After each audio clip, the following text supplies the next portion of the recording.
the alarm went off. You faced a new day with weakness in his legs and a throbbing headache.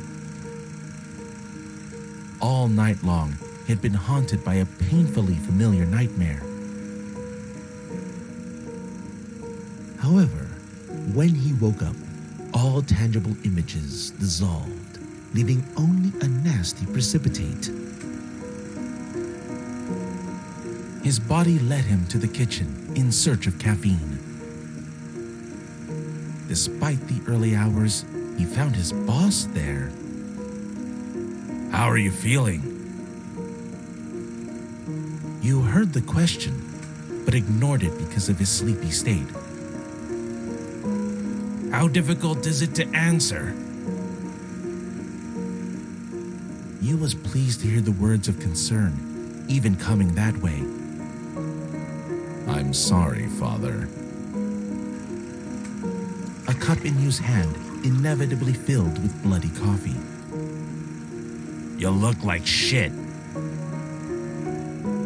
"I feel like it." "I do not want to lose my last son, even someone like you." His father had his old wool suit on and was about to leave for work. "You do not have to go to the office today. Get some rest."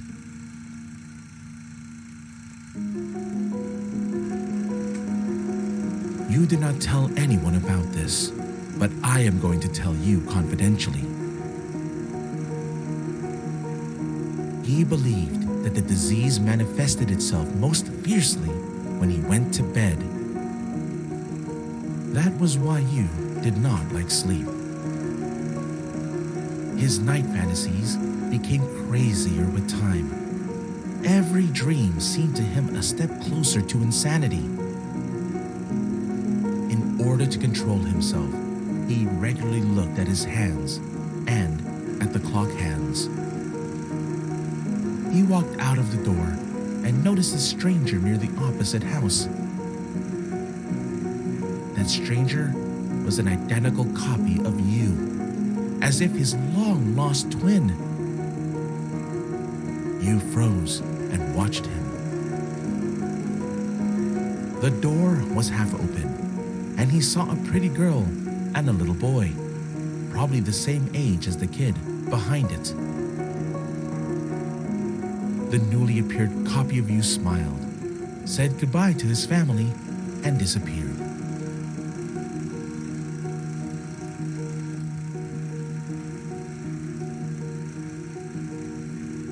You liked to alter his route to work every now and then.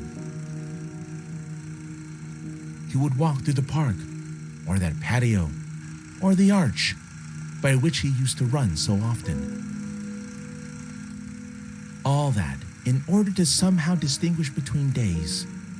Otherwise, everything merged into one endless stream. He remembered that it was the last working day before the holiday when he came up to the office door. Entering the office, you noticed that Frank was not there. He grinned at that maliciously for some reason. He found a new batch of documents on his table. Pinning his name tag on his jacket, you got to work. The work did not take as much time on the last working day. He easily sorted out insurance files and, like a clerical deity, decided the client's fate, deciding who was to receive payments and who had mutilated himself with the purpose of deception. Having gone through most of the papers, he came across an extremely familiar storyline. Insurance form, life insurance, Form 42, fractures, serious illness, and death. Insurance does not cover self-inflicted injuries, self-inflicted infection, or suicide. Date of insurance, March 29th. Date of death, April 5th. Insurance sum, 203,500 coins. Salary, 15,000 coins. client was an insurance agent. He bought a train ticket, later to be found under its wheels. Witness testimonies varied. According to some testimonies, he was pushed down onto the track. According to the other, he stumbled. Since the gap between the date of insurance and the date of death was so small, there was a note in the file indicating a suspected suicide.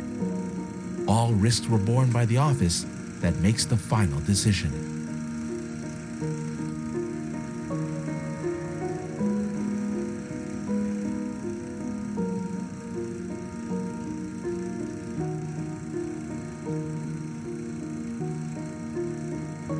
Yu confirmed the insurance payout to his metaphysical colleague. What guided him when making such a decision? Did it evoke his sense of justice, compassion, selfishness, or maybe shame? I am sorry. No, you do not have to answer.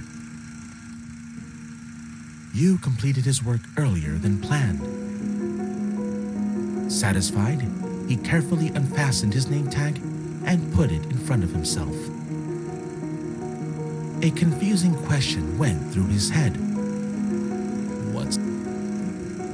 It was Yu's first holiday, and it seemed he did not even plan what to do during the long-awaited vacation. He took his time to clean up his desk and went to his boss's office. He formally knocked a couple times on the door and appeared before his father.